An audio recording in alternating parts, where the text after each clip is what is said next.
सोलापूर शहरातील मंगळवार बाजार परिसरात असलेल्या गोलचावडी रुग्णालयात प्रसूतीसाठी दाखल झालेल्या महिलेवर वेळीच उपचार केल्याने बाळासह त्याच्या मातेचा मृत्यू झाला। हा प्रकार 18 ते 22 मे 2022 साली घडल्याचा आरोप नातेवाईकांनी केला आहे।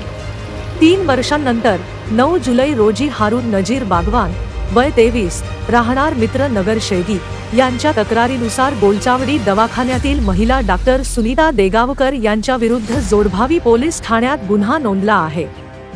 या प्रकरणात समीना हारून शेख या महिलेचा आणि तिच्या बाळाचा मृत्यू झाल्याचे फिर्यादीत म्हटले आहे। पोलिसांनी या प्रकरणी भारतीय दंड विधान 304 कलम लावले आहे। फिर्यादीत म्हटले आहे की नॉर्मल डिलिव्हरी करून देते असे डॉक्टर सुनीता देवगानकर यांनी समीना बागवान हिचे पती फिर्यादी हारून बागवान यांना सांगितले होते।